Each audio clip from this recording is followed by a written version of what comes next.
Hello, everyone, and welcome to the Jerusalem Fund. We are honored to have Dr. Alice Rothchild with us tonight.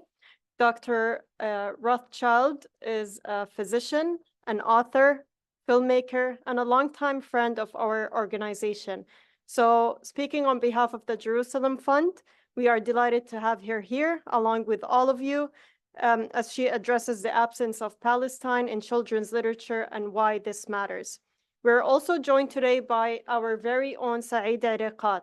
Saeed, a member of the Palestine Center Committee, is a Palestinian journalist, Washington bureau chief at Al-Quds Daily newspaper, and a longtime attendee of press briefings at the U.S. State Department. He previously served as a spokesman and director of public information for the United Nations Assistance Mission for Iraq, and currently teaches as an adjunct professor at American University in Washington, D.C.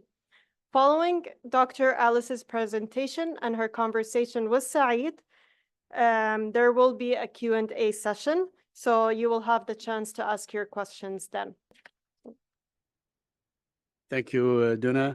Thank you, everybody. I must warn you, two little warnings. One is the introduction is a bit long, but it's worthy because Dr. Alice is a worthy person. And from time to time, I'll cough. I have this lingering cough. It's not contagious. So, don't get, by. All right.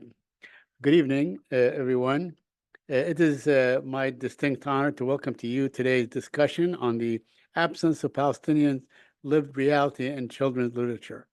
This is a topic of profound importance, especially as we strive to foster an anti-racist, anti-colonialist, anti-empathetic educational environment. Today, we are privileged to hear from Dr. Alice Rothchild, a remarkable figure whose diverse accomplishments have significantly impacted both the medical and literary fields. Dr. Rothchild is a physician, author, a filmmaker who practiced obstetrics and gynecology. During her career, she served as assistant professor of obstetrics and gynecology at Harvard Medical School. Very impressive. She has published 2 Palestine-focused novels for young people. Her young adult novel, Finding Melody, Melody Sullivan, and middle grade novel, Old Enough to Know. She writes and lectures widely, is the author of books including Broken Promises, Broken Dreams, the stories of Jewish and Palestinian trauma and resilience, and Condition Critical, Life and Death in Palestine and Israel and Palestine. She also contributed to anthologies, the most recent being Reclaiming Judaism from Zionism, the stories of personal transformation and what Jerusalem means to us. Jewish Reflections of Perspective, her forthcoming memoir, inspired and outraged the making of feminist physician, is set to be published in November. Alice Rothschild's book, Condition Critical, was published by Just World Books, which was founded in 2010 by longtime global affairs writer and researcher Helena Kubban. Yeah. They publish thought-provoking books across a variety of genres and on issues of great international concern. We have some representatives from Just World here today who will be handing out some material and selling copies of Alice's books. They also have links for you to buy other popular books they have published or to follow them on social media. Beyond her written work, Dr. Rothchild directed the documentary film Voices Across the Divide, exploring the history of Israel-Palestine through the voices and experiences of Palestinians.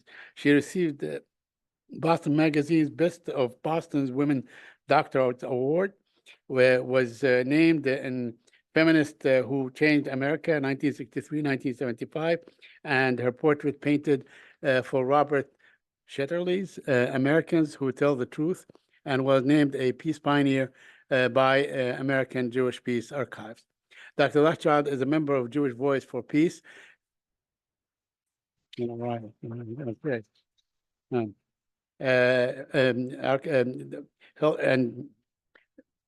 for Peace Health Advisory Council, the mentor liaison for We Are Not Numbers, and on the board of the Gaza Mental Health Foundation. Today, Dr. Rothchild will address how much the U.S. children's literature either ignores, erases, or distorts Palestinian realities, leading to a significant gap and understanding for K-12 students and their parents. She will discuss the severe pushback and challenges faced by educators who attempt to teach about these narratives, and will share strategies for moving forward in our commitment to inclusive education. Additionally, she will introduce a toolkit for teachers and librarians falsely accused of anti-Semitism and delve into her own novels that focus on Palestine. Please join me in welcoming Dr. Alice Rothchild.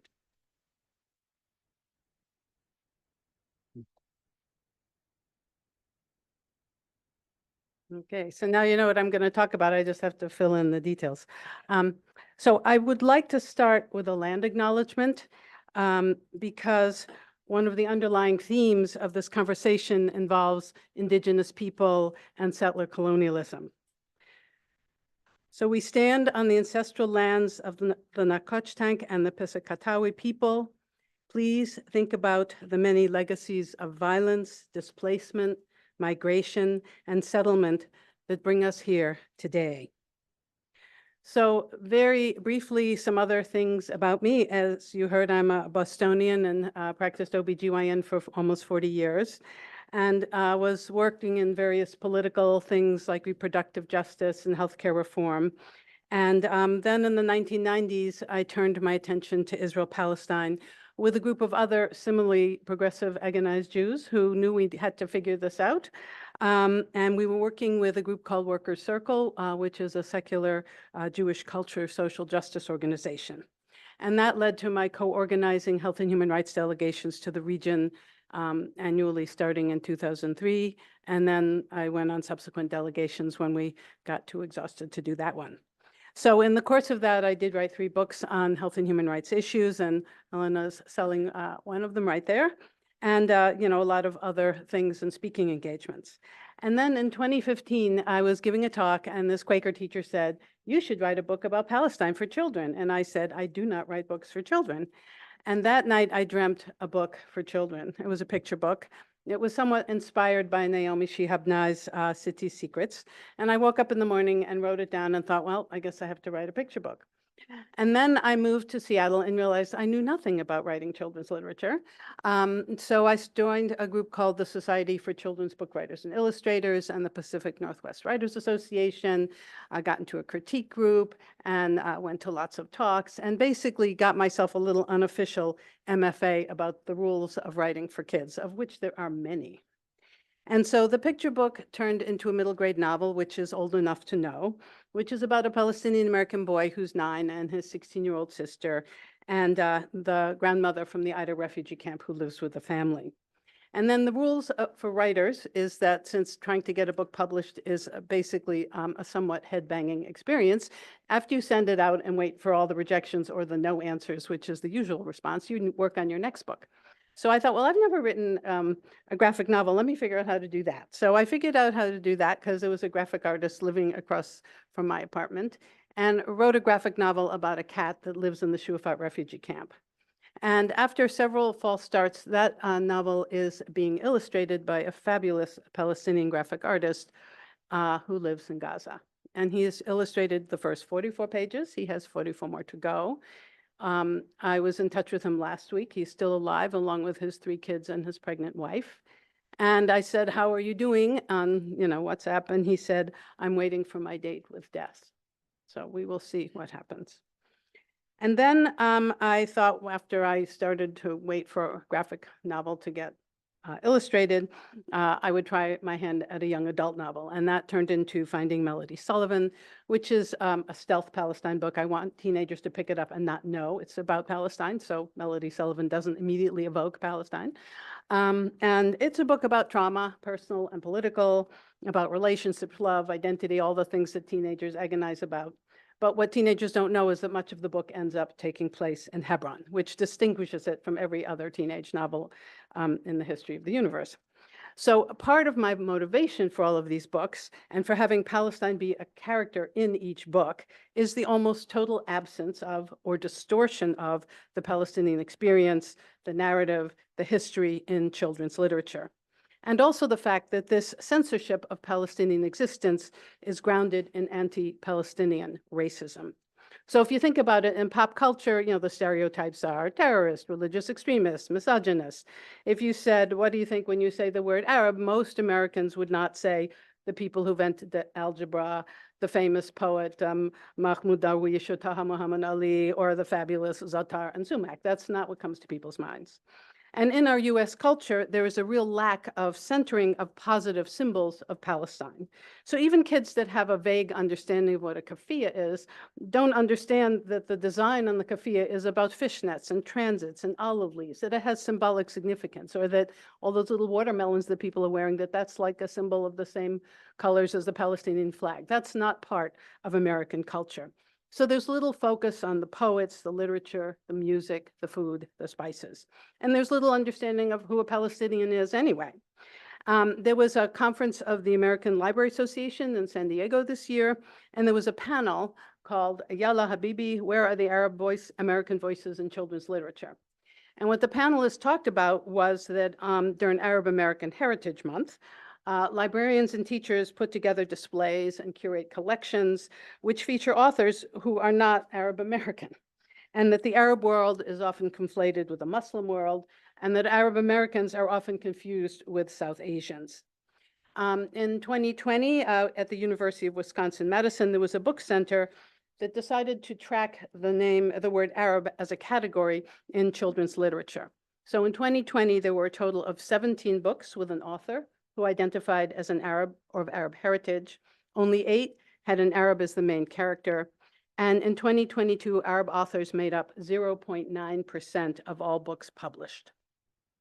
So in spite of the Arab world's rich literary history, Arab children in the United States rarely see themselves in the books that are published and rarely see themselves positively, if at all. And Palestinian kids are a subset of that reality, so they see themselves even less. So this erasure of reality starts very early in children's literature. And I've done a lot of work with Nora Lester Murad, who's a fellow nice Jewish girl turned author, Palestinian activist. And what she has documented is that in children's literature, if you look at the books, you see cultural appropriation, you see erasure through denial of reality, of lived reality, you see erasure through just outright deception. And you see this kind of both sidesism. Everybody's equal and the same. They just need to sit down and have some hummus and go for a little hike in the desert, and everything will be fine. And the other thing is that organizations that are dedicated to, and libraries, do not acknowledge this problem. And I want to give you like my favorite example. In 2022, a book was published, Welcome to Israel with Sesame Street, featuring our friend Big Bird. What could Big Bird do wrong? And this book could have been written by AIPAC, perhaps it was, I do not know. And so I'm just going to tell you what this book says. One of the pages says, where in the world is Israel? And there's a map that shows a mustard-colored Israel with Gaza, the West Bank, Golan Heights, and East Jerusalem, and it's all the same color. And there's a little teeny dotted line that if you squint, you can see that there's some separation, but there's no obvious occupied territories. There's a line that says some families live on farms and common crops are avocados and olives. And then there's a picture of an ancient olive tree that was planted by a Palestinian, 500 years ago. There's a statement that falafel is a popular food in Israel. And the picture with that is an Orthodox Jew in a market, probably East Jerusalem. And it doesn't say anything about how this is a food that was prevalent in the Arabic world. So there's a total lack of acknowledgement of Palestinian existence in that book. And it's also unlikely that an Orthodox Jew would buy falafel in an Arab market, just saying. So in less than 25 pages, Big Bird manages to accomplish cultural and culinary appropriation and totally avoid any acknowledgement of Palestinian existence. And then the book has, I would say, the gall to claim that this book gives readers new tools to, quote, become smarter, kinder friends. But how can a kid become a friend with someone who is invisible? 20% of Israelis are Palestinian. They are totally invisible in this book. Now, the erasure of Palestinian reality continues in books for older children. You will often see a photo of East Jerusalem with Al-Aqsa, that kind of picture, and then it says Israel on top. So just, having that picture and the fact that East Jerusalem is the Arab side of the city, that it was annexed in 1967, that it's an illegal annexation, all the stuff that we know, is erased by having that picture with the title Israel over it. So it's a little editorial sleight of hand that disappears Palestinian history, aspirations, and all that goes with it. And it also masks the incredibly discriminatory reality for Palestinians living in East Jerusalem. Now, there are occasional books about coexistence. Usually it's about an Israeli kid who happens to stumble upon a Palestinian kid, and then they become friends. And so either these books studiously avoid any political conflict or critical information about occupation, they're just having fun playing soccer, or the conflict is upfront, but the solution to the conflict is dialogue and mutual understanding, rather than confronting the realities of settler colonialism, Palestinian dispossession, loss, the vast imbalance in military and political power. But I would argue it doesn't have to be that way. There are more and more books being written by people from the Middle East in English and getting published, books on wearing a hijab, 9/11, books about Syria, Lebanon, Egypt. It's beginning to change. But there's almost nothing on the young adult level. I counted about 10 books in the last 15 years for young adults. So young adult is like 12 to 18, but grown-ups read young adult books too. And as I mentioned, when these kinds of books do get published, there is often tremendous pushback, or they just get ignored and disappeared. Now, some teachers who tried to use books on Palestine report being accused of anti-Semitism. They are censored, they lose their jobs, they get doxxed, they have death threats. And it's very similar to the anti-CRT attacks, the attacks on Black, brown, and queer folks, topics that are considered divisive or that make basically white people feel bad. And it's part of the relentless attacks against liberated ethnic studies, the struggle for what is called parental rights. This is all part of the same politics. And this does not happen by accident. There was a paper published in the by the American Association of University Professors that identified 11 right-wing and libertarian think tanks backed by wealthy donors and all their well-connected cooperatives in the right-wing world. And 7 of the 11 members are members of the State Policy Network, a web of 167 far-right nonprofit organizations in the US and the UK. And they are responsible for manufacturing this cultural backlash against CRT, LGBTQI, DEI, and they're working both on the K through 12 and the higher education level. And the real scary thing is that 8 of these 11 think tanks sit on the advisory board of Project 2025, which is the proposals that are put together by the Heritage Foundation that Trump is going to roll out when he gets coronated. And these folks donate tens of millions of dollars to keep this going. And what they do is they produce papers, op-eds, they have public events, they have media appearances, and they make it look like this has intellectual legitimacy, and that they're, meanwhile, they're weaponizing progressive ideas as divisive, dangerous to white people and the status quo. Then that leads to gag orders, reactionary legislation, and attacks against educators.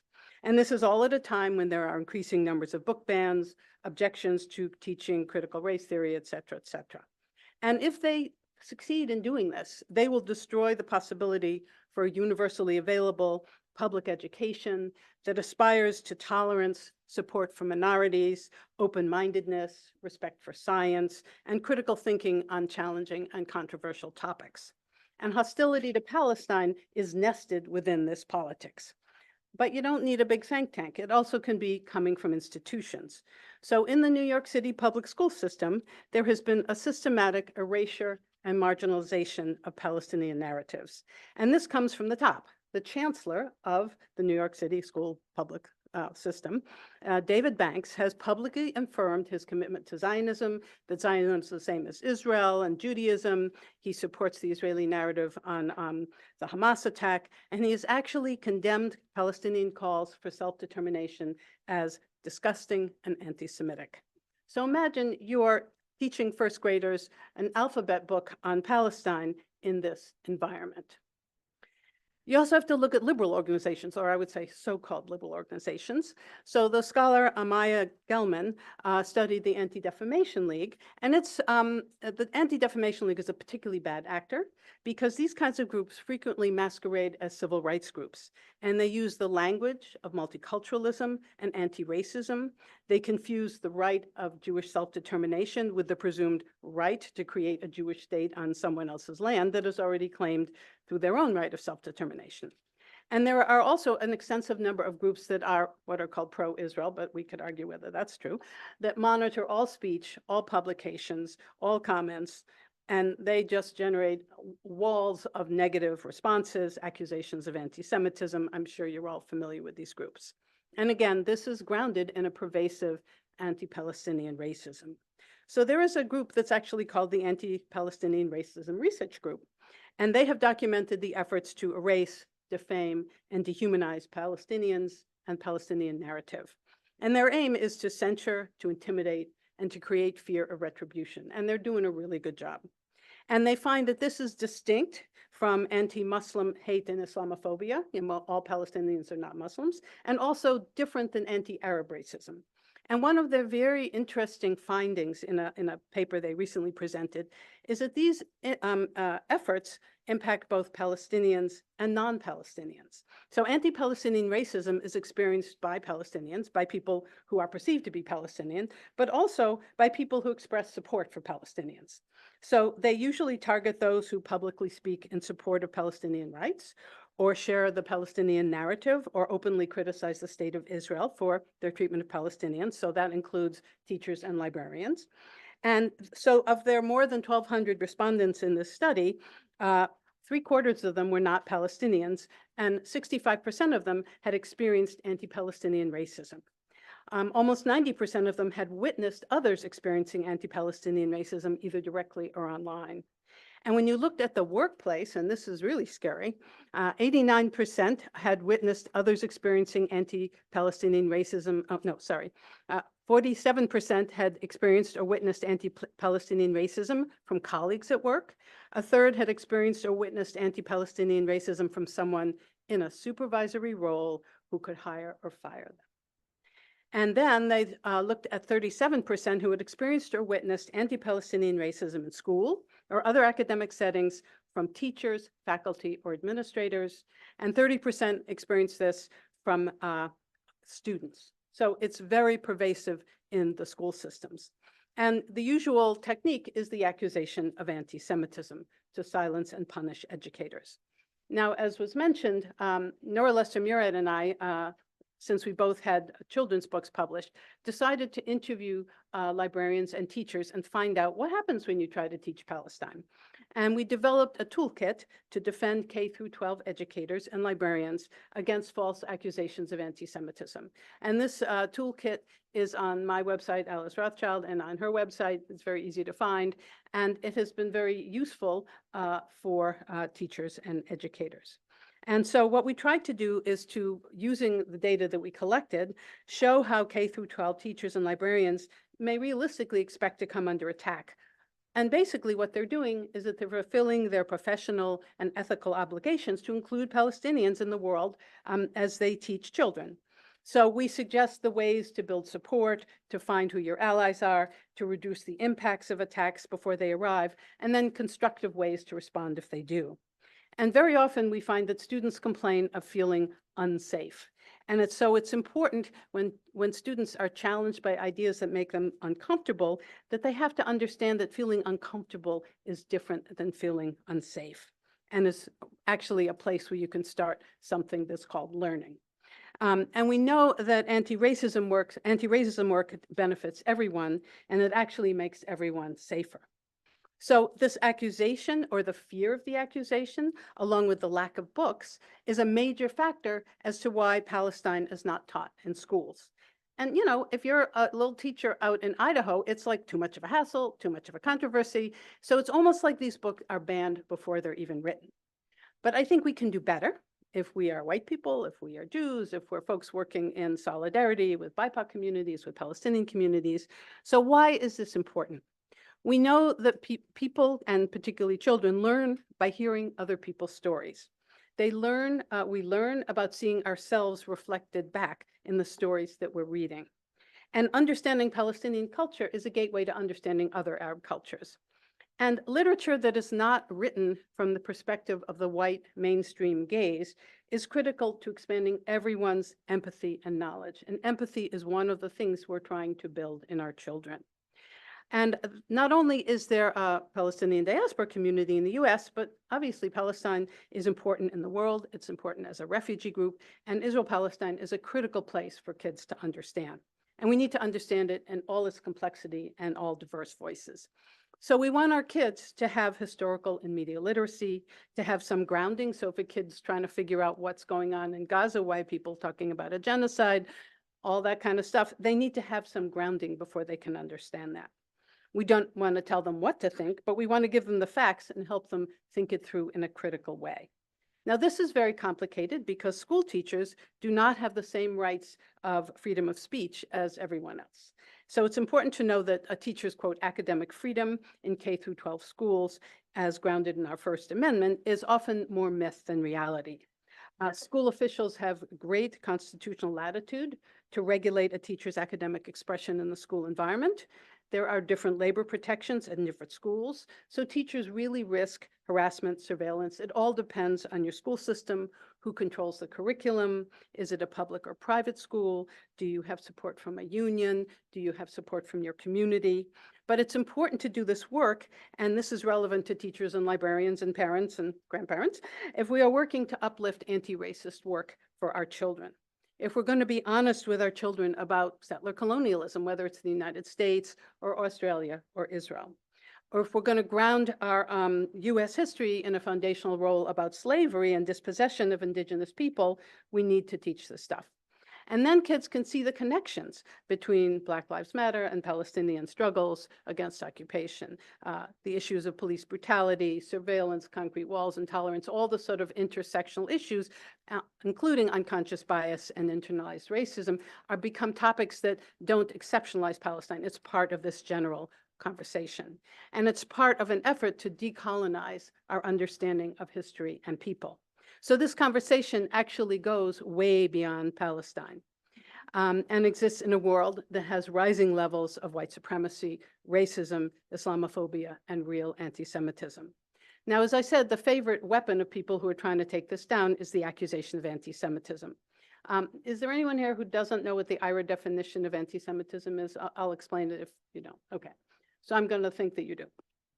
So the IHRA definition. If you could explain it. Okay. The IHRA definition, IHRA stands for the International Holocaust Remembrance Alliance. It was a group in 2016 that put together a working definition of anti-Semitism. It was supposed to be a working document, not a final document. And the problematic thing about this document is that not only did they use the usual examples, but 7 of their examples are basically criticism of Israel. So by expanding the definition of anti-Semitism to include criticism of Israel, everybody jumped on this, like the State Department in 35 states and every school and everybody you know. So this is now being used to muzzle dissent and to accuse people of anti-Semitism who criticize Israeli policy or have sympathy towards Palestinians.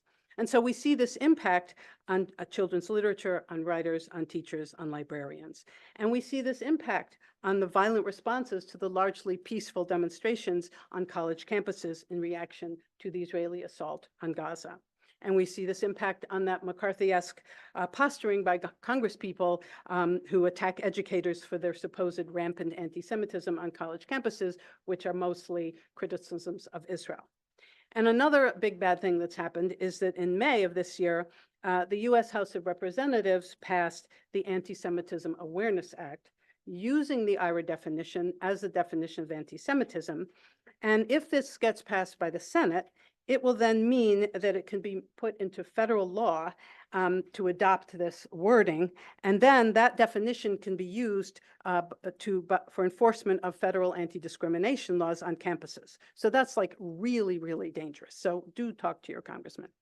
And this, ironically, is happening despite the fact that anti-Palestinian racism is much, much, much, much more prevalent in our society, on campuses, against people who are Palestinian, people who are perceived to be Palestinian, Arabs, Muslims, Palestinian allies. And they report a much higher level of harassment and attacks than Jewish students. So this is highly problematic. And how do we think about this critically? So I think for starters, we have to remind people that Israel is a state and not a religion, and that a state should be distinguished from Jews as a people, a culture, a religion, a religious group, some of whom embrace Zionism, the ethno-national movement privileging Jews over everyone else in historic Palestine, and some who don't. And it's important to keep that in the forefront. And that in a democratic society, citizens actually have a right to criticize the behavior of states. Now, the good news is that many religious leaders, academics, and activists are challenging this longstanding belief in Israeli exceptionalism, in the claim that Israeli policies, you should never criticize them because of the Holocaust and because of the unique suffering the Jewish people have had, and their unique victimhood, which is part of my cultural psychopathology. So, and this has been happening much more since October 7th and the genocide in Gaza. So it's very important for denunciations of anti-Semitism to be credibly nested within opposition to white nationalism and racism and Islamophobia. Because if we don't distinguish that from criticism of Israel, then we're allowing the right wing to define the terms. And they are weaponizing anti-Semitism to suppress freedom of speech and to make the term anti-Semite ultimately meaningless at a time when we really need to be paying attention. And we also need to work against what I call the Palestine exception. So advocates of Black, brown, and queer communities and schools, for instance, don't have a Palestine exception. They don't mention Palestine. And publishers are not immune to all of these forces. They are largely answerable to the profit-driven market. They don't want to be in the middle of a controversy like being called an anti-Semite. So that keeps the publishers feeling very paranoid. And in the world of children's literature, it's interesting the publishing industry has made a vocal commitment to own voices, to diversity, but they don't do this for Palestinians. So publishers could do much better by incorporating Palestinian voices into their commitments to center diversity and diverse voices, and also by taking stands to protect Palestinian writers and writers on Palestine, particularly in children's books. And I think uplifting Palestinian American students actually could make everyone safer, that schools should support the well-being of all students equally, and they should help children develop a sturdy sense of identity and belonging, and encourage curiosity about divergent positions and perspectives, and teach the skills to constructively address the conflict. But if students and teachers are too frightened to learn about Palestine, Christians or Muslims, Arabs, whatever, and too uncomfortable to talk about the role of the US plays, then how can schools help kids become informed global citizens? How can they help kids understand that the Hamas attack did not start on October 7th? So what I've been talking about is all very theoretical. As a writer of kids' books, how do I interest middle graders, who are much more interested in playing soccer, and young adults about this topic? And how do we educate without preaching? And how do we normalize conversations about Palestine and Palestinians? And I found writing novels is a creative way to do that. So in a novel, you need to entice the reader to care about something they don't actually know about. You need to tell a good story. And you have to make the characters and all their crises, because a novel has to have crises. You have to make them real and compelling, evoke empathy in diverse characters, and have these characters represent the diverse voices in this conversation. So I'm just going to tell you a little bit about my books. This is Old Enough to Know, and this is the middle grade. So that's 7 to 12. And those are the publishing definition of middle grade. So this deals with the issues of a little boy, a 9-year-old, and his sister at a new school, and they're having bullying, and they're trying to negotiate friendships, and the sister has a hijab and she's having her issues, and they're having all sorts of issues around relationships and self-esteem and the things that happen the first week of school. And so the little boy, Mohammed Omar Mohammed Abu Sur, and his sister Zainab are living with their Palestinian grandmother, Fatima, who is a refugee from the Aida refugee camp. And she sees them having all of these issues, and she decides it's time for them to hear her story. And so I created from so when I made my movie, I interviewed a whole lot of Palestinians, and I also just do that as a general policy. So I took all the Palestinian grandmothers I know and I mushed them all together, and I created this grandmother and then created her story. And so when she tells her story, it's in a first-person flashback, which was really fun to research and to have it come out that way. So, every day of the week, I have the crisis at school, and then they come home, fall apart, and then the grandmother tells a part of her life. So I'm going to give you a bit of an example of what that's like. Okay, so page 44. So this is chapter 7, City Story, Beit Natif, 1943. Wait for me! 5-year-old Fatima runs after her brother Yusuf as he bounces up the stony road, riding bareback, his legs wrapped tightly around the donkey. They are both dwarfed by a tower of wheat tied in wide sheafs, roped across the donkey's brown back. The donkey's belly bulges slightly. Fatima's loose gray dress blows against her legs as a breeze gusts up from the valley. Her two tight pigtails flop as she darts and dances around the trotting animal, waving her straw doll with the raggedy red skirt. She loves the donkey's deep brown eyes and oversized ears. Yusuf, Yusuf, when is the baby coming? She asks as she runs along the donkey's side, reaching to pat her bulging flank. It takes a long time, maybe after the olive harvest, replies Yusuf. Fatima thinks back to that early morning in the field when the neighbor's donkey came trotting over. She heard all the braying and snorting. So much noise to make a baby, she exclaims. Her eyes catch a sudden glint of metal in the pathway. What's that, Yusuf? asks Fatima, pointing. It's a gift from the British, a stray bullet, replies Yusuf. Fatima crouches to examine the metal fragment, frowning as she touches its shiny surface. Suddenly she feels afraid. A bullet? Yusuf yells, Fatima, just throw it as far as you can. I don't want to see it. And then she's bouncing along and all her cousins come and they all play around. And then Fatima stops and turns to look down the hill where her father and uncles are bent forward. They are sweeping their sickles back and forth, cutting the wheat with the other fellahin, peasants from the village. The wind gusts and a golden wave arcs across the field. She inhales the crisp, dusty smell of freshly cut dry stalks. Beyond that, she can see the stubble of the barley harvested earlier when the spring rain stopped. And what is beyond that? She asks, scrunching her thick eyebrows together. Her aunt pauses and says, Habibti, face the sunset. Then if you keep hopping and dancing, you will get to the white beaches of Gaza and the blue Mediterranean Sea. And then who knows? Fatima closes her eyes and tries to imagine the sea, water like the rippling wheat and barley rolling along the valley. But water, so much water. She opens her eyes hopefully, but the lowlands are still there and her feet are still dusty and dry. Oh, I want to touch the sea, she exclaims. And then, she keeps bouncing along. And then Fatima loves the predictable rhythms in her life. The Muslims call to prayer 5 times each day, the daily feeding of chickens and baking bread, the planting and harvesting each season, the babies bundled in blankets growing and getting bigger just like her. Already she's thinking about Eid al-Fitr. Last year at the end of Ramadan, there were family visits and feasting, special sweet dates, the hearty smells of roasting sheep.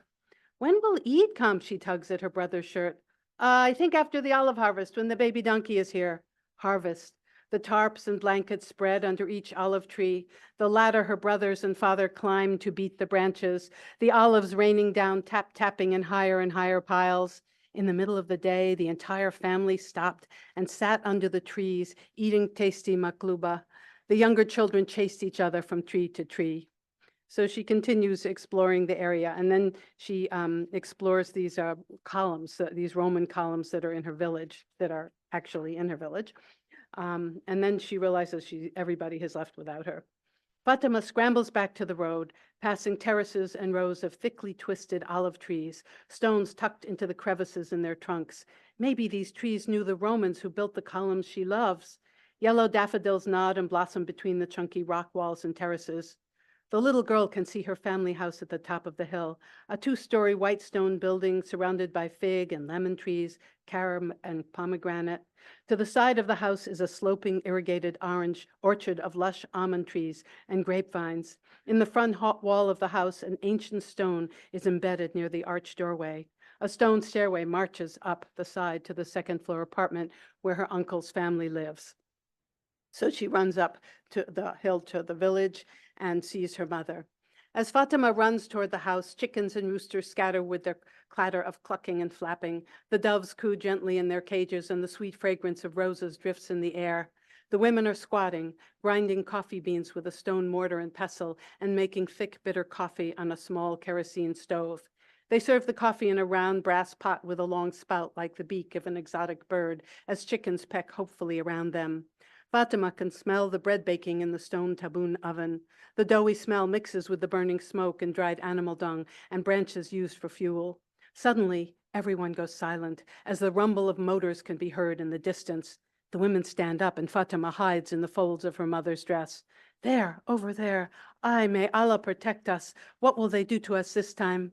Fatima's mother whispers. She squints her eyes and points deliberately. In the distance, at the base of the valley, they see the caravan of British jeeps and motorbikes with side carriers. They are roaring down the highway, leaving clouds raining dust and fear. Fatima starts crying and her mother rocks her, patting her head gently. Fatima has heard the stories, how she was born during the Second Arab Revolt. She has listened quietly, hidden in the front doorway of the house, while her father smoked hookah with the other men. They squatted on flat cushions in the living room or stretched out more comfortably in their loose, baggy pants and jackets. They drank coffee and talked of the fellahin in the countryside. These peasants took up arms and explosives to protest the British control over their lands and the sale of Arab lands to Yehudi, the Jewish settlers. Fatima has seen British soldiers only once, with their crisply curled mustaches, short tan pants, round hard hats, and strange-sounding talk. They were standing in the market and looking at the village men with suspicion. Clutching her mother, she starts to shake uncontrollably. A sense of overwhelming dread washes over her like a giant wave in the field of wheat. Her mother holds her tight, kissing her head, promising over and over, "Habibti, they cannot hurt you. I will protect you. I will keep you safe. Don't worry." So that's a flavor for that book. So this book, whole different book. This is young adult, which is 12 to 18 to 85. It's called Finding Melody Sullivan. You can see it's very stealth because you would never know it's about Palestine. So this is about three characters who live in a college town in Vermont. There's 16-year-old Melody Sullivan, who's a cynical, depressed teenager. Mother is a lapsed Jewish person. Her father's a lapsed Catholic. Her mother died of breast cancer. She's just very depressed and angry. And she pours her heart into very angsty poetry, which was very fun to write. And her best friend is Yasmina Khudur, who's a 17-year-old Palestinian American, practicing Muslim and wants to be an engineer, straight arrow. It's sort of her rock. And she has a painful secret that she has not revealed to Melody. And then there is a love interest, Aaron Shapiro, who's a kind of shy, klutzy 16-year-old kid who dreams of becoming a rabbi. And he has a terrible crush on Melody, but he's totally afraid to talk to her. And he feels he can rescue her from her depression if she would, join him in the temple. And he also has a cousin who lives in Kiryat Arba in Hebron. So with these three kids, I get to explore both their personalities and their thoughts, but also their very different voices on Israel-Palestine. So the triggering event is that Melody's emotionally distant father, Philip, is an archaeologist, and he has to go to a conference in Jerusalem, and he decides to take her on, the trip of a lifetime. And of course, the last thing in the world she wants to do is go on a trip with her father, who she just hates. And she also has Israeli cousins in Tel Aviv. And so she's very relieved that Yasmina is going to be visited family in Hebron and has no idea that Yasmina can't just hop on a bus and come to Jerusalem.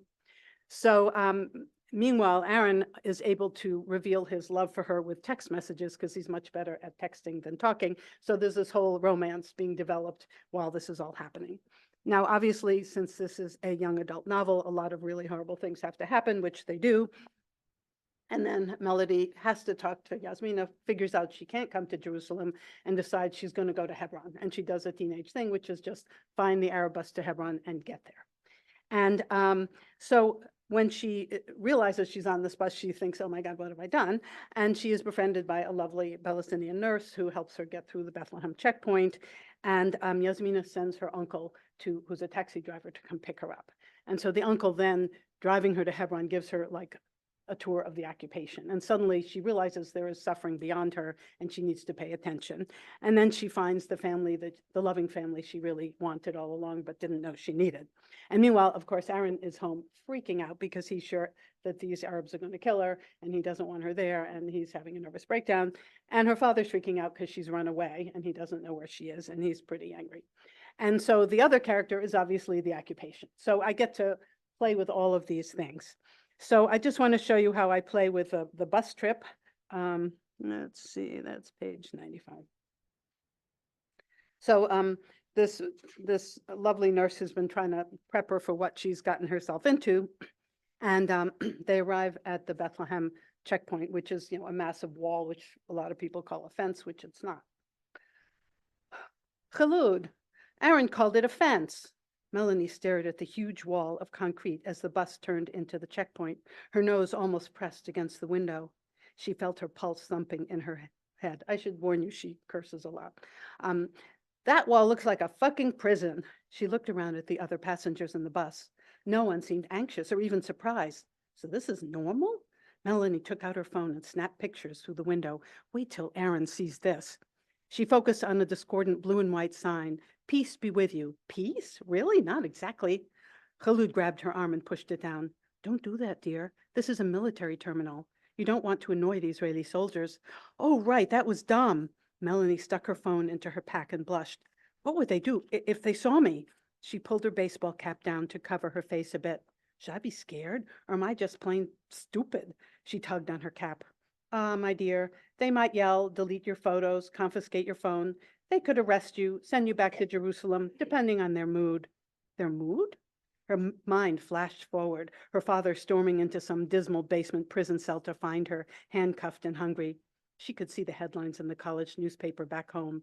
16-year-old daughter of college professor arrested on spy charges in Israel. Well, that would get his attention. Dear, Bethlehem is a walled city under occupation. We live and breathe at the whim and will of the soldiers. They're mostly young boys and girls, not much older than you, but they have huge power over our lives. Every day can be a surprise. Khaloud smiled. But you're an American. You'll be okay. Come, let's go. Khaloud snatched Melody's hand and motioned her to leave the bus with the other passengers. They walked up a steep concrete-covered passageway into the checkpoint, through a gate, and began threading into lines guided by blue metal fencing. Melanie stared open-mouthed at the soldiers watching overhead, automatic rifles pointed down at the travelers below. She felt bewildered, but Khaloud gestured for her to push through a 6-foot-high, narrow steel turnstile into another queue. The light on the turnstiles turned red, green, closed, open, closed, open. Melanie waited for the green and pushed.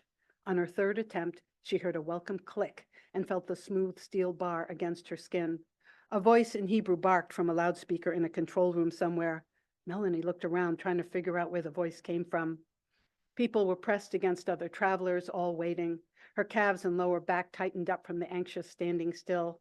The sweaty smell of day laborers mixed with the perfume of an elegant woman in a wide hat, standing in an expanse of multicolored hijabs. Melanie looked at the faces around her and felt a mix of tension and resignation. Unlit cigarettes hung from the lips of some of the men. A heavily armed soldier leaned up against a white wall, scanning the crowd, gripping his automatic weapon, deliberately chewing gum. Melanie looked up and noticed cameras everywhere. It is a fucking prison. So then she meets the taxi driver and goes on what she calls the tour of injustice. So first she gets, anxious about getting into this cab, but finally decides it's okay. Melanie felt like her brains were going to melt into a puddle right in the taxi, possibly splattering on the floor, possibly making a very big mess. She leaned back in her seat and stared out the window.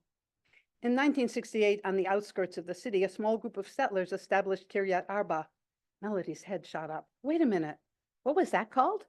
The settlement? Kiryat Arba. Very bad people, very violent. Oh, man.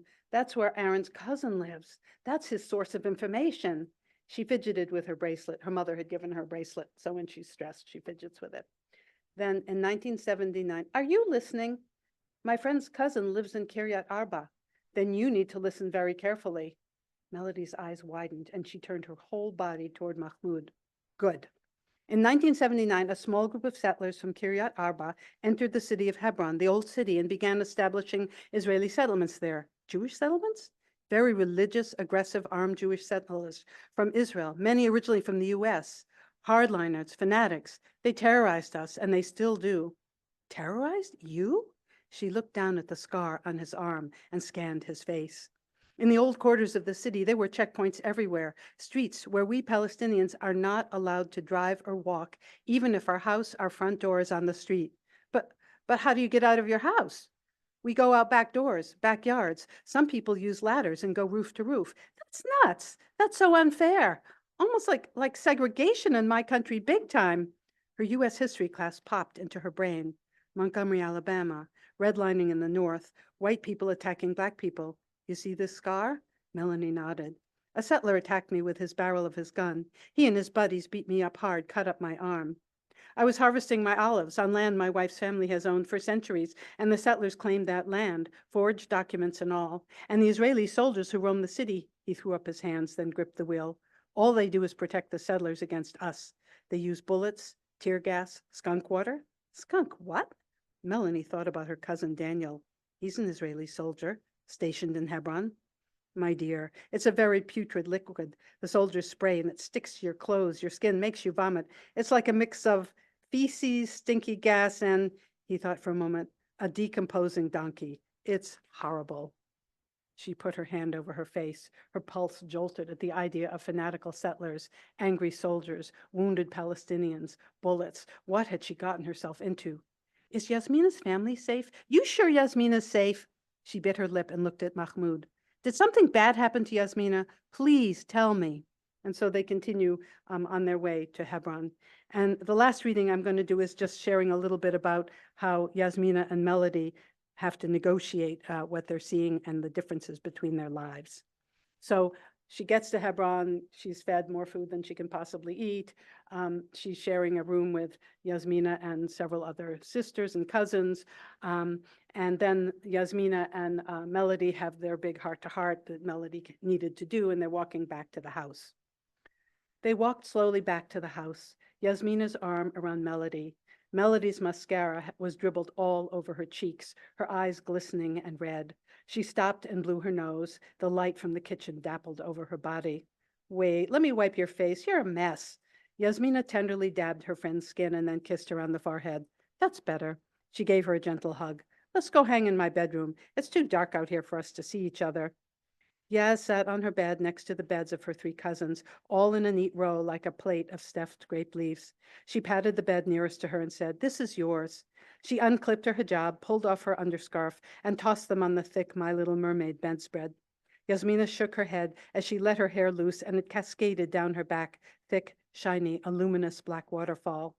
Melanie plopped down opposite, knees just touching her friend, curly red hair escaping everywhere, like a cartoon character plugged into an electric socket. So Yaz, now it's your turn. Why didn't you tell me? Your life here? Yasmina locked eyes with Melody. Thunderbolt eyes, thought Melody. She goes from mama bear to raging tiger in a split second. Who is she? Look, Mel, this is hard. I live in 2 very different clashing worlds. In Vermont, I keep all this hidden. Yeah, but I'm your friend. You're like a different person when it comes to life here. I just need to live my life wherever I am. Yasmina glanced up at the red embroidery hanging on the wall, a traditional Palestinian wedding party. You know the me in Vermont, college town, green grass, friendly people. I know that. You are my little sister. Your mom was dying. I couldn't burden you. None of the other kids would understand anyway. Yes, you had this whole secret place. You never let me in. You were always Miss Cheery Pie and Miss Go-Getter marching forward. Did you ever look back? Ouch. I didn't have to look back. I just had to Skype my family, like every week, hear my uncle sobbing on the phone, my cousin struggling to get to school, my Siti unable to get her meds. Come on. I wanted to protect you. My world hurts, and it's dangerous, Mel. Duh. And part of me is like you. I grew up in the States. I got my dreams. I want to go to college, play basketball, find a good boyfriend. She smiled. A good Muslim boyfriend. I just want to fit in. Her voice cracked. I just couldn't be thinking about this life here all the time and living in that life. So predictable, so much safer, no soldiers. Melanie put her hand on Yasmina's knee. I mean, we talk with my uncle every week, but she picked up her scarf and folded it carefully. For a long time, I couldn't stop worrying about him and my dead cousin. Even all my cousins, the ones who aren't detained, she paused, are dead yet. I just know bad things are going to happen to some of them. And I'm going to be safe 6,000 miles away. It's just not fair. She shook her head, eyes brimming with tears. Melanie leaned forward and stroked her cheek. My city has suffered so much, and now she's sick, losing weight. Don't even ask me about healthcare here. I feel like I can never take a deep breath, let my guard down.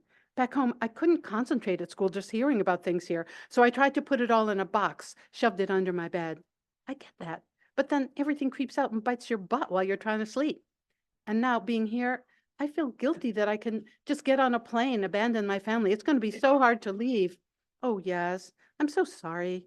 And all the IDs and permits and closures and Israeli soldiers invading the house, trashing the kitchen, the bedrooms. She shook her head, like spilling all the flour on the floor and pouring oil on it, breaking the kitchen chairs.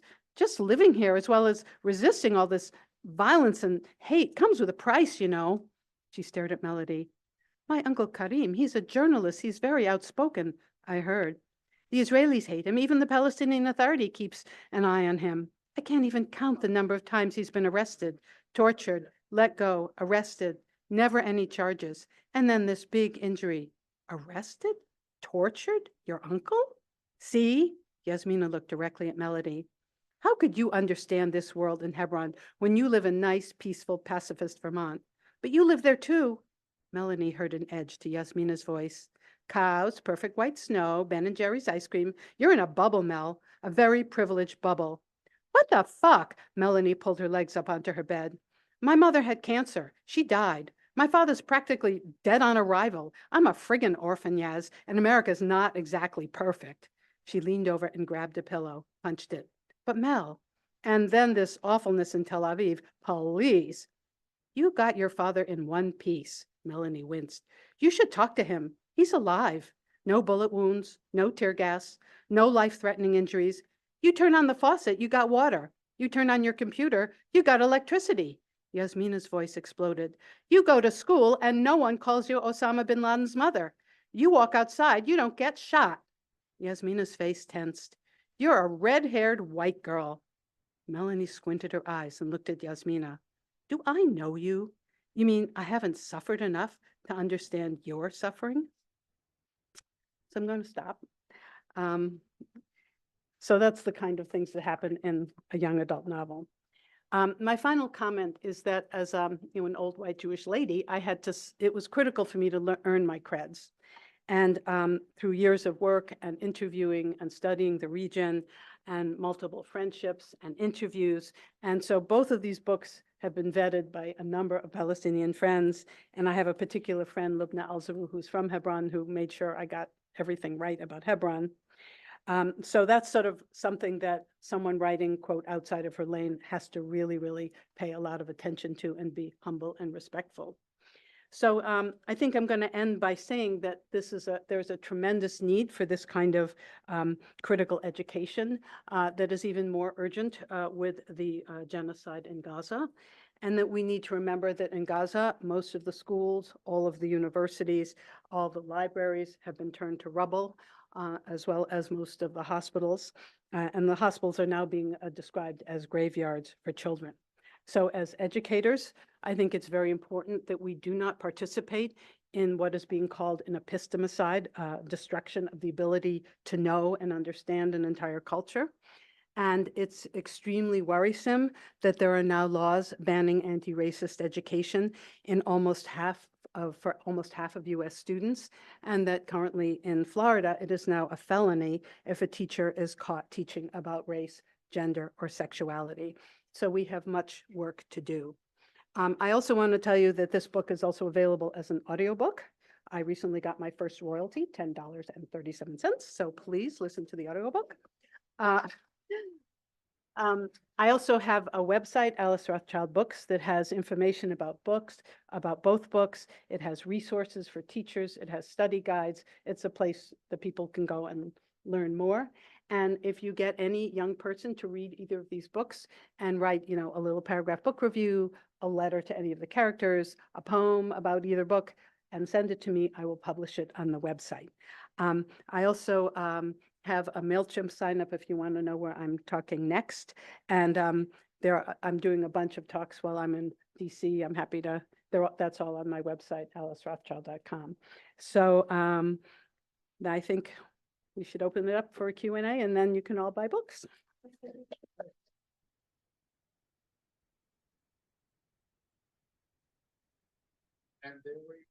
I'm coming, yeah.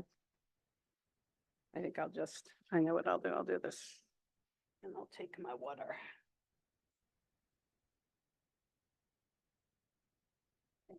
Well, I, for one, could have probably listened to you all night. Read all the books that you want. Yeah, We need to hold absolutely. Yeah, we'll use the the, The mics. the mic. Is it Okay. working? Okay. Okay. I was saying I could listen to you all night, read. I mean, this is really because you've taken us on a great panorama, a great journey, really through Palestinian history and culture, and even memories for me, like Good. like a child. I'm an old man, but I did have childhood at one time. So, I mean, you talked about them dreaming about, let's say, the shores in Gaza and so on. Well, I'm from Abu Dis, which is next to Bethlehem. And I remember as kids, we used to have fights, who were the better swimmers, the Akka boys or the Gaza boys, and we would have fist fight. We had never seen the Mediterranean and so on. But this is the kind of stuff that you made me think of. And of course, Abu Dis is where the wall goes highest at Right. 28 feet high and so on. And it continues on to Bethlehem. So, I mean, I could really relate to that. And of course, you raised the major issues that Palestinians face day in and day out. You took us through the history of the revolt, the 1936 to 39 revolt, and so on. You know, so the image of the British soldiers and so on. We did not see them, but our parents, they've always talked about that, how they would come in the middle of the night and so on. We saw a little bit of that, a little taste of that with the Jordanian army, and of course, people now see it every day with the Israeli Really? army. And of course, you took us to something very, very important on the definition of anti-Semitism and the IHRA definition, which is basically U.S. policy now. Yep. I mean, it is, and I think the Biden White House fell a little bit short of adopting that 100%. And we know in Europe they have and so on. And it is really it's a scary thing. Yeah. And all this about discomfort. We saw what happened with the demonstrations and so on, that Jewish kids, Jewish students, and so on were feeling uncomfortable, and that made them vulnerable, or they made them feel unsafe at times, and so on. Whether here in George Washington and other campuses and so on, and I went to some campuses, and it really is exposes Israel for what it is, and defending Israel, the Israeli defenders for what they are. You mentioned the Anti-Defamation League, which is really a despicable organization led by a despicable person, one of the worst people, anywhere, Jonathan Greenblatt. So, you allowed us to delve into these Mhm. sentiments and feelings. But I have one question, and, of course, we're running out. I'm going to leave allow the audience to ask you the questions and so on. But yeah, I mean, like today, I was reading an item in my newspaper, and today there's something called Tawjihi Mhm. in the Arabic, Tawjihi, Adihi. which is the matriculation, for high school kids. They take the one exam, and it's really A high something that stakes. you work. It's very high stakes. Yeah, a high stake because, you either go to college or you don't, or whatever it is. Well, not a single Gazan student was able to participate in this year's thing. I mean, imagine this is something that these kids, their future, they're robbed of their future.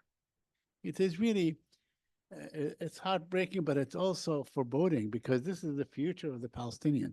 And Palestinians, put a great deal of emphasis on, studying and doing this and so on, and studying by the gas lamp and all that stuff.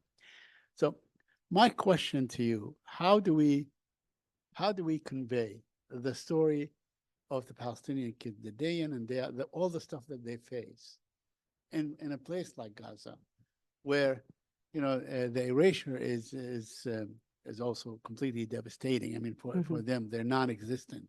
You don't see. I mean, on Sunday, we saw an attack that killed 12 Syrian kids, by the way. There are Syrian kids in Majd al-Shams, okay?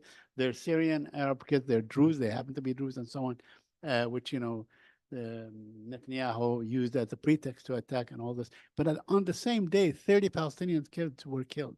And what we saw on the news, all the news, whether it's on CNN or the other news the outlets or the newspapers, they're focused on these kids. And that is the kind of dehumanization that begins, by erasing, basically sabotaging their childhood, not conveying what they Mhm. do. And how do you make a dent in conveying Right. what they are, what is their childhood Right. like? You know, I mean, people are now talking about the unchilding of Gazan children. They've completely lost their childhoods. You know, I don't have a magic answer to that. I work with a group called We Are Not Numbers. Are you familiar with them? So, We Are Not Numbers started in 2014 after that war. There was a young man, Ahmed Al-Nouk, who had lost his brother, and he was just depressed and angry and just a mess. And there was an American journalist, Pam Bailey, who was in Gaza, and she wanted to help him. And so she said, write down your story. And he poured his heart out into this story about his brother. And it was such a powerful experience writing that they decided to start an organization called We Are Not Numbers. And the name is a reflection of the fact that in media, you know, an Israeli soldier stubs his toe and you get to know his name and his 12 children and his wife and where he lives and blah, blah, blah. And then 500 Palestinians killed. You know, I mean, it's like, so the idea is that that Palestinians are not numbers, they each have a story. And so this organization has been going for 10 years now, and it's been through various iterations. And since the genocide started, we have sort of reconstituted it so that there are two Gazans in the UK who are the management, and I am the liaison mentor, and then there's another American who is the senior editor. And what we do is that we accept essays from Gazans who they're mostly 18 to 30. And now we're also taking essays from people who are in the mostly the Arab speaking diaspora. And we make sure the essays have enough quality English to have something to work with. And then I match them with a native English speaking writer. And so the mentor then is in direct contact with the writer and works to make this essay quality English, good storytelling, compelling, but also in the voice of the writer. And so, you know, before the war, this current war, there used to be a whole training, and it was a much more organized thing. But now our main goal is to get these voices out. So if you go to the website, We Are Not Numbers, you can read. We've been publishing about 5 essays a week. You can read just the stories of young people and what their experiences are. And, you know, most of it is just horrifically depressing and about death and dying. You know, one woman just got married, you know, and she wrote about her wedding. So, you know, they're living their lives in the midst of this absolute horror. But it is a way to understand what's happening to young people through their voices. And We Are Not Numbers has like gotten much more sort of known since the attack, and there's now stories are being picked up by other websites. Sometimes other newspapers actually contact We Are Not Numbers for information because they're on the ground. So that's like one little thing that's happening that I think is very, very useful if you want to hear the voices of Palestinians living in Gaza who are young and about the destruction. Yeah. So, yeah. Okay, I think without further ado, we're gonna take some questions. Slower. Okay. And we are going to give you the first question. He wants right me to there. talk slower. So, where is the microphone? Well, we're gonna give it to you. Where is the microphone? Maybe we'll just repeat the question. Please. Mm. Yeah. Slower. Slow. Okay. 1, 2. We could just repeat the question so we can keep going. Test, Yeah. test. Okay, but you want to ask a question? No, he wanted us to talk slower. Okay, we'll talk slower. Sorry about that. Yeah, okay. Two questions. My first question is, how can we get other people to read your books? I know that in the schools, there's a lot of control of the curriculum because the ADL goes to schools and tries to tell them what's approved. So that's my first question. My second question is, when I look at the soldiers that are blowing up houses and then they write books for their children about it and they're saying, I dedicate this to my child, I think about them and I think, well, when they were kids, somebody must have miseducated them, you know, to think that we're monsters. And is there any move within Israel to humanize the Palestinian people? Because this will take 1 or 2 generations yeah. so that the Palestinians and the Israelis can live together ultimately, Mhm. right? So in terms of getting people to read books that are like my book, books published by small publishers don't have big advertising budgets. So the way that people hear about my book is, first of all, that I go out on the road and read about it, which is a very ineffectual way to publicize a book. But what everyone can do is you can ask your library to carry the book. You can ask your school teachers, social studies teachers, if they would be willing to teach the book. You could tell them about the toolkit. You can ask bookstores to carry the book. You can write reviews. Helena just told me that one of my books has reviews on Amazon and one doesn't. Which one? You don't remember. Anyway, don't buy the book on Amazon, but go write a review on Amazon. You know, get your local bookstore to carry it, and ask your libraries to carry it. And then, you know, give it to your friends and tell them why you think it's important. And, you know, there are more and more books being published. I mean, it's still a very small number, but that will help people to understand.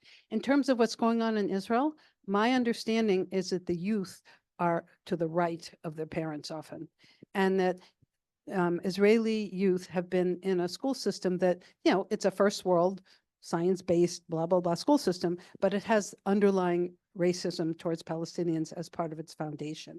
And, you know, they don't hear about the Nakba. The whole Palestinian experience is not present in Israeli school system. And a lot of the teachers are soldiers, and they come and teach classes. And then young people spend like a couple of weeks on an army base to get all chummy with the soldiers and get all excited about shooting and whatever you do on an army base, I would not know. And then there is the expectation that they're going into the army, and most do. There is a refuser movement, but it's small. And the thing that's interesting to me is that right before October 7th, there were hundreds of thousands of Israelis out in the streets protesting Netanyahu and his judicial reform and the whole move to the right. And there were reservists saying they were going to refuse to serve. And then the Hamas attack happened, and the whole country got into patriotic fervor and marched to the orders of the military. So I wouldn't, my feeling is I wouldn't put much hope in Israeli youth. That there has to be pressure from the outside, and that Israel's not going to, I mean, no country gives up power voluntarily. You know, from the Israeli point of view, the occupations worked really nicely for them. They're a big high-tech, successful country with a big military, and they've got the backing of the US. I mean, it's working for them. I mean, you know, they have these little wars, but, you know, basically they're doing great. So they have to have an experience of not doing great. And I think that there is a chance that this horrific genocide has become such a global issue that it may be a tipping point. And it may be the reason we're seeing so much pushback is because our voices are starting to be heard, and that the opposition is feeling very threatened. That's on a good day how I feel. So, yes. Yeah, even Trump said Israel was not being so. Oh my God. Thank you so much. First, I have to salute you for your courage of liberating yourself as a Jewish woman growing up with conventional wisdom, right? As I always salute, you know, people like Max Blumenthal, you know, or my beloved Norm Finkelstein, and, you know, you smile. Say what you want about him. I love him. Okay, fine. and I've said this to him publicly. It's very important, of course, for people to stand in solidarity with a just cause, whether it's in Palestine, in Vietnam, in, you know, wherever. Okay. And we have seen this over the years. He and I belong to the Organization of Arab Students a very long time ago. And that kind of solidarity that came to the Arab cause of the time, post 1967, had an intellectual component, which you said was very important to, you know, to give the kind of intellectual coverage that is given, for example, by the Heritage Foundation for that right-wing program that they have. What I see in the present movement of solidarity, I am certainly, as an Arab American, I am heartened by the young people, you know, of different ethnicities and so on, coming out in the thousands to support and for me, it's an Arab cause. Actually, it is a human cause, and it's not just a Palestinian cause. And what happened on October 7th wasn't just Hamas. Hamas is one faction of a number of Palestinian factions that are determined to liberate their homeland. So I am not a fan of Hamas or any religious movement, okay? Because I mean, I couldn't be, if I'm against Israel, how can I be a pro-Iranian regime? But if the Iranian people want that regime, that's their business, okay? I'm not. So going back to the kind of solidarity, and it's important, coming from other people. I was on a panel at the Sankova Cafe that some of you may know in Southeast.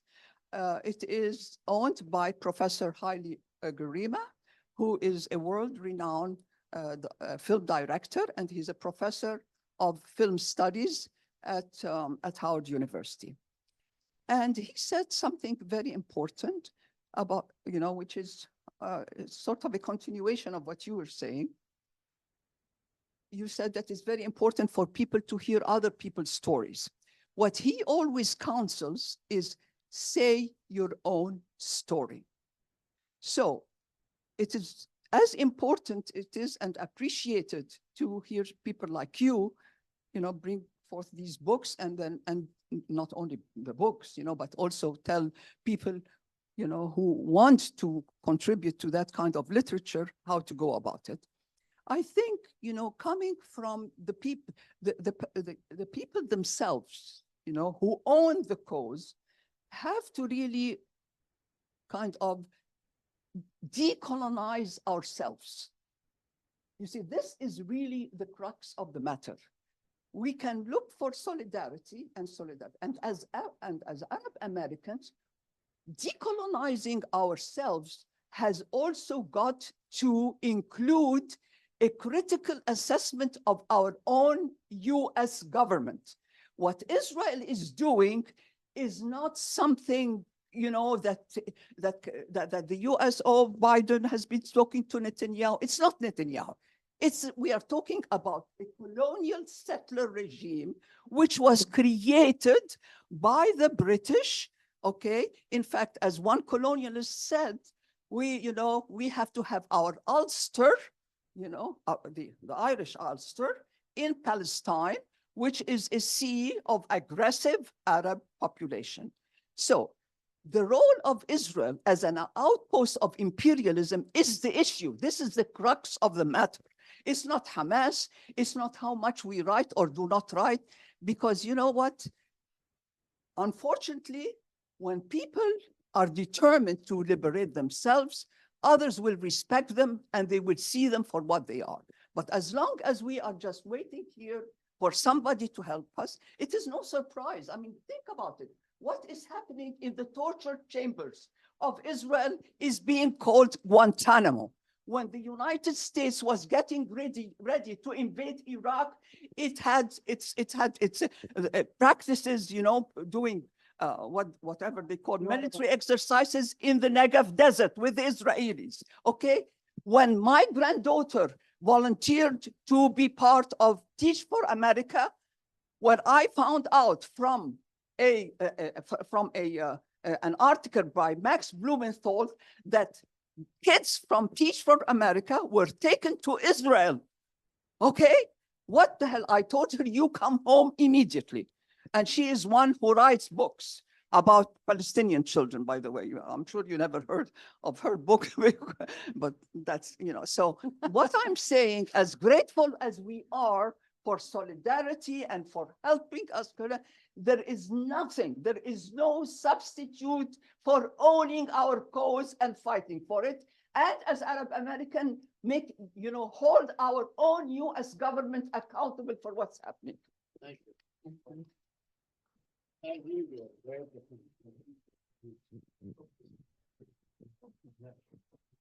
Hi. So I wanted to just say thank you very much. My husband is from Gaza. He's the one who wouldn't talk to Blinken. I don't know if you guys. Sorry. So, I'm Syrian, Syrian American. I forget that I'm not Palestinian a lot of times. We have 5 children. and they have all suffered. So it really speaks to me when you're talking about ways that we can help them, sorry, from an education perspective. My 22-year-old at UVA had to drop out of a class because his Zionist professor early in the semester, right after October, saw him walk in with a Free Palestine shirt and took it upon himself to email my son and question his morality. So there was that. My 19-year-old daughter is at VCU. She's sort of the face of the Palestinian movement there and got the shit beat out of her by the riot police not that long ago. My 16-year-old had a history teacher who, when they talked about various genocides, would talk about Rwanda and would talk about Bosnia, and gave my daughter very hard looks of essentially, don't you dare say anything when she tried to talk about Palestine. My 13-year-old tried to start a club at her middle school to write postcards to orphaned Gazan children and was denied, telling her it was too controversial. And my now 10-year-old son was with me at Kibbutz Blanken, and we were chanting, "Let Gaza live." And he tugged on my coat and he said, Mama, do you think Biden or Blinken are ever going to let Gaza live? And I said, Yallah Habib, I don't know. And then he said, well, if they don't and Gaza dies, does that mean I'm not Palestinian anymore? He's 9. Yeah. So my question though, so that was my background, and it's a really small world. Helena, you've been to our house because Layla Al-Haddad is my sister. Oh, my goodness. And we're suing Biden, Blinken, and Austin. In any case, and you might know, do you know Karame in Boston, Harvard system? Yes. So I'm in Doctors Against Genocide. Okay. So she arranged a talk for me at Harvard. It was scheduled at the Brigham, and then it was canceled at the last minute. Yeah. Then it was scheduled at the School of Public Health, and it was canceled. So Yeah. I've been canceled twice for the talks that Kara made. Yeah. And so I have also gotten quite a few all of a sudden negative reviews on my Google reviews as a physician from patients who've never been to see me. They don't exist. So that's what's happening to me. So a little bit to my husband, but not as much.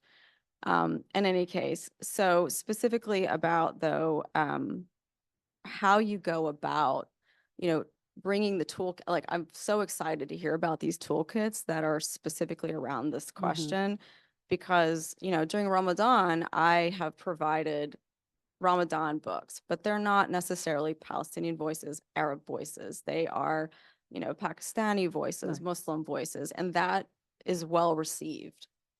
Okay. But specifically with, Palestinian identity, like, do you bring the books and say, oh, and here's the toolkit because you're going to get into deep, what, or like, how do you, should I like broach them first and say, this is I understand this is controversial, but I feel this is important. Here's a toolkit and, oh, here are the books, you can have them. I'm just like, in terms of, have you had like feedback on Right. how it's been received so Right. that those of us who want to do this, like, I mean, I went to Barnes and Noble and went to the cooking section, the cookbook section, and I like talked to the Mid-Atlantic director of Barnes and Noble and was like, I'm sorry, we're having like the biggest genocide in the whole wide world, and it's in Gaza, and the only cookbook in existence, the Gaza Kitchen, about Gaza, you don't have on Right. your shelves, but Right. you have 10 other Israeli cookbooks that are appropriating, Palestinian cuisine Right. on your bookshelves. So What are did you they going to do? say? They ordered a bunch. They ordered a Yay, me bunch. too.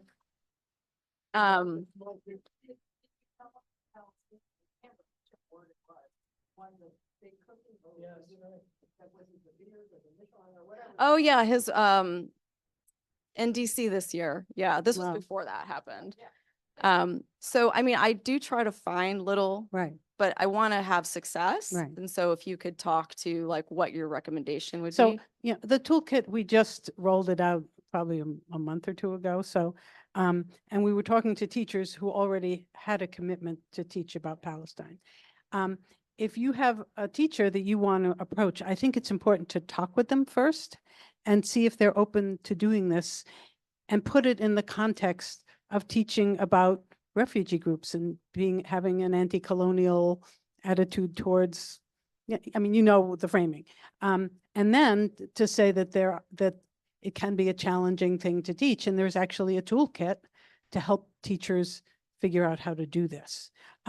There's also a wonderful magazine called Rethinking Schools. Do you know about that? So Rethinking Schools, that is a very important resource for teachers. And on Nora Lester Murad's website and on my website, there are articles that have lists of websites that provide books on Palestine or social justice books. I mean, there's a lot of stuff out there, and I don't honestly know how much a teacher accesses. And I think it would probably depend on the teacher and her school system or his school system, like how much leeway they get. Yeah, I mean, there's one teacher that I think would be open to it. Then I you don't want take her her to out- lose her job over Right, it. right. you No, know, no, so, absolutely. yeah. But you take her out for a cup of tea and you have a conversation, and, I think that if she's in touch with Rethinking Schools, if she looks at the toolkit, she can be in touch with us. I mean, I'm not a teacher, so I don't have that, on the ground We're in experience. Fairfax County.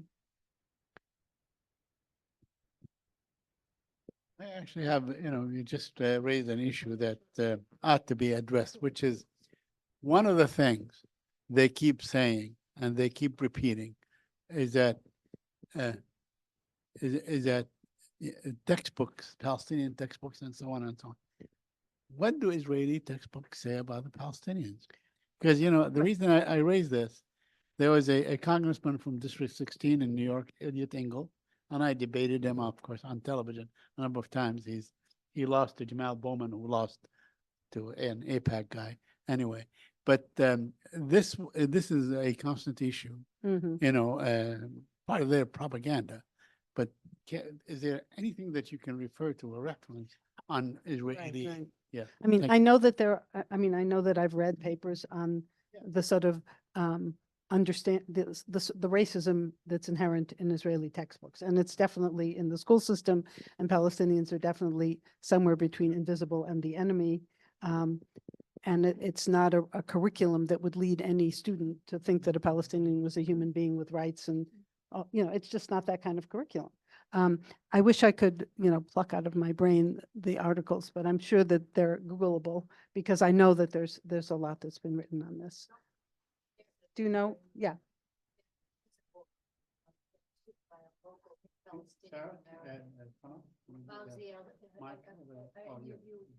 Here, come over. There's also a wonderful book that Nico Callahan. Yes. Right, no, no, right. Right. This is a real strong critique of the way your son. It's his sister. Sister, narrate the one that lost Madar. Right. Come back to you. Yeah, just, oh. I just want, it's just a simple thing. I make it quick, but this is a local and now deceased Palestinian author, Fawzi El-Asmar. One of his books is the image of Palestinian children in Israeli literature. It's a very important book. It's not given enough, credit, but it's Right. from someone who grew up in Lydda. Okay. And so, who can understand what he had to be reading Right, at the same time that he's growing up, right. and where his mother was in prison for being a poet that they didn't like. So, so Fawzi El-Asmar, just try to think in terms of his book. Last question.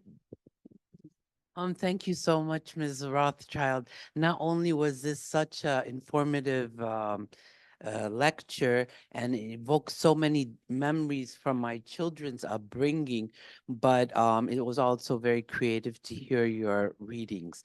One of the things that when you were talking popped into my mind when one of our children, I can't remember, we have 5 children, when they came home from school with Encyclopedia Brown with dirty Arab, and then they went to the principal and so forth. But one thing that makes me very happy, because we have 2 generations of children, is that their friends who were Zionists in class, and they would get into many fights with, BBC came and so forth, started coming to the demonstration. So this My next goodness, yeah. generation, you know, that's very exciting. But at the same time, I have a 16-year-old, and they are suing Jackson Reed for not letting them have right to speech. And Mary Beth, I can't remember Mary Beth's last name, who won, pardon? Tinker, she and her brother were the ones that won the Supreme Court to have the right for people to speak during the Vietnam War. But thank you so much. I did get copies of the books for my 16-year-old. It's a great birthday gift too, I think, for friends of my 16-year-old, because they're all saying, why are you posting all this stuff? And, you know, the kids have lost friends and so much has happened, as I'm sure a lot of other parents have gone through, but thank you so much. Oh, and I appreciate Miss Doctora Sugar's, Sukkar's question. I wish we could have this lecture and just like give it to the school board. Or I know that in the past, the Jerusalem Fund has had recordings online of lectures, but just to give them this, I know some people will not want to even watch it, but there are people who just, you know, they have the courage. And actually one of the teachers of the Arab Club, he got demoted, and then they retracted it after the lawsuit. You know, they really pay the price, as I'm sure you know. But thank you so much. Look forward to reading your books. Okay, thank you. So this is one more question. Yes, okay, please, yeah, good. Oh, I'm sorry. I know you have one more question, but I have to do a funding for, my name is Palestine. My daughter wrote 2 books, yeah, and she hi, for young children. Great, great.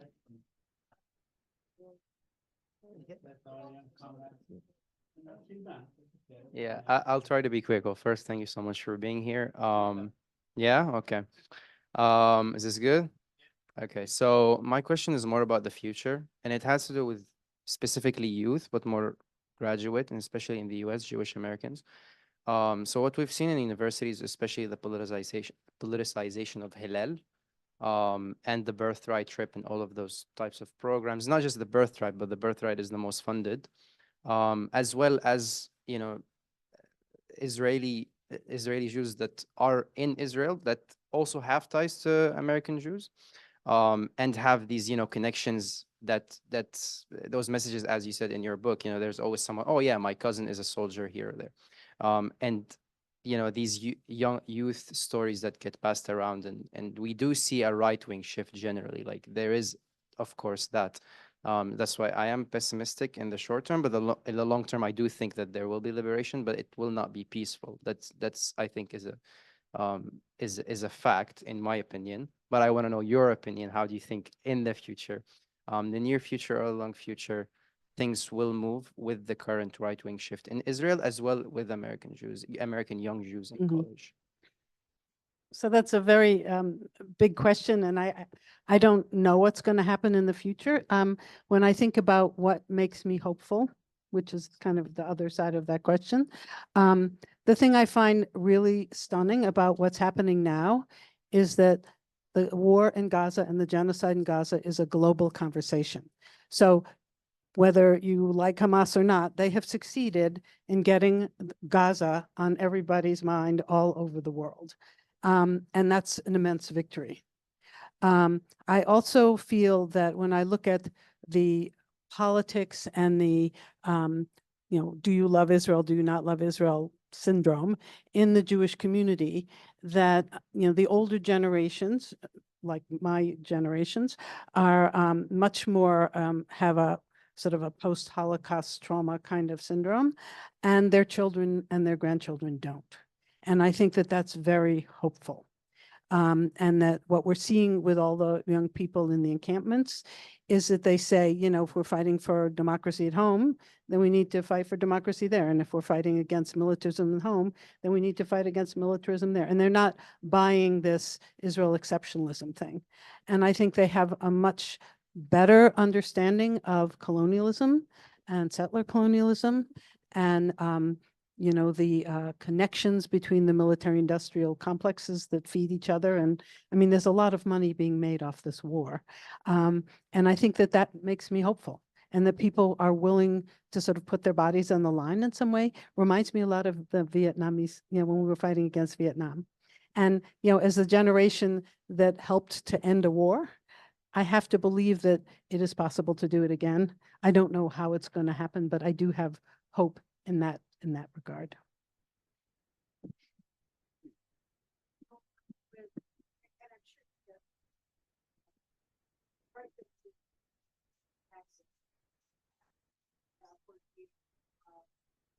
For everything.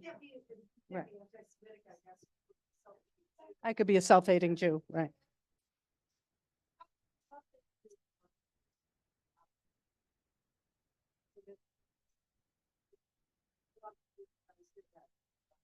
Yeah.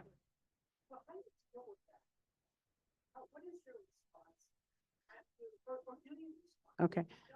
So the question is, how do I respond to right-wing Jew attacks from Jews? Okay.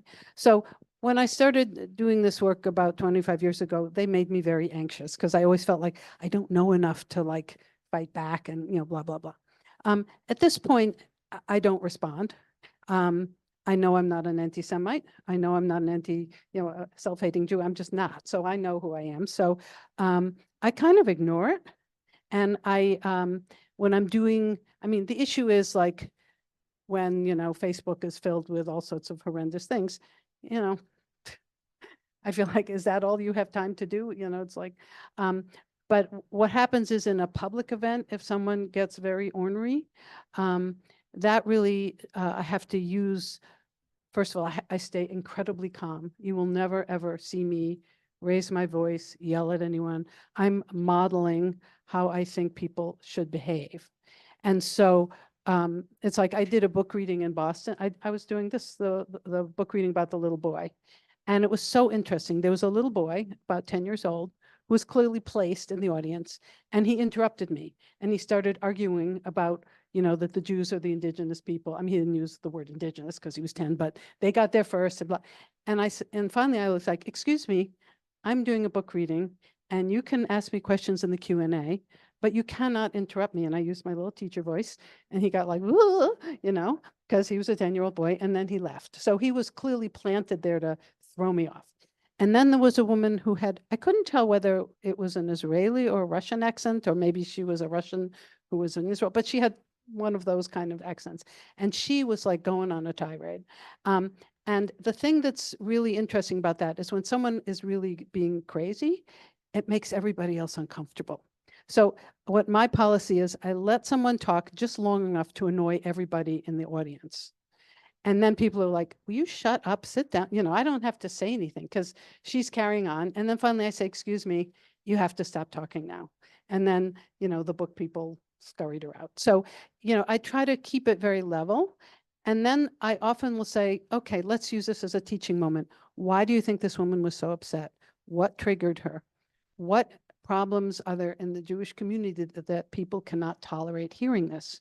And then I'll talk about how, you know, Jews feel like we're the good people. I mean, you know, we've been the good people for thousands of years. What is this that suddenly we're the bad people? How could this be? And if Jewish people have made this horrendous mistake, then we have to own it, and we have to make reparations, and we have to fix it. And nobody wants to admit that.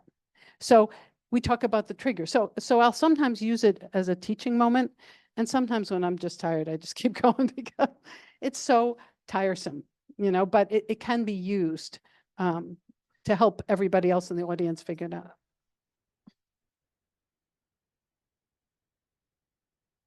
Right. Mm-hmm.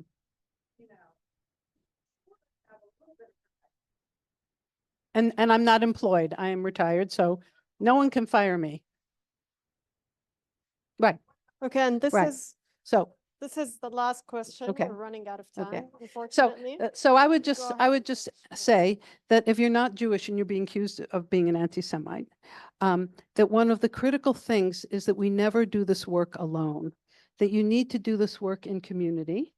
And people who are not Jewish should be working in community with people who are, because there's nothing like having a community of Jewish people who say, I know this person and she's not an anti-Semite, and go away. I mean, you know, you've got to use the community to support you. So I think the messaging is, do not do this alone, build your community, have your ducks in a row. And that's the way of answering that charge. Organize, Organize. organize, okay. Well, th- I have to Get- come get- from Muslim family, Yeah. and you should see what I have been subjected to by the Islamist fundamentalists. Okay, It's the same thing, right. you know, I mean, it's not. Yeah. You don't have You don't have to be Jewish to have this happen. Yeah, right. Yeah, right. So I want All to, right. Okay, thank everybody for we- coming. I want to thank you Okay. for coming. I want to thank everybody for coming, and we hope to do this again. Obviously, there's a great deal of interest. Right. People want to continue. And I'm happy to discuss, sign and I'll leave it books. to you. I'm happy to sign books. Thank you so much.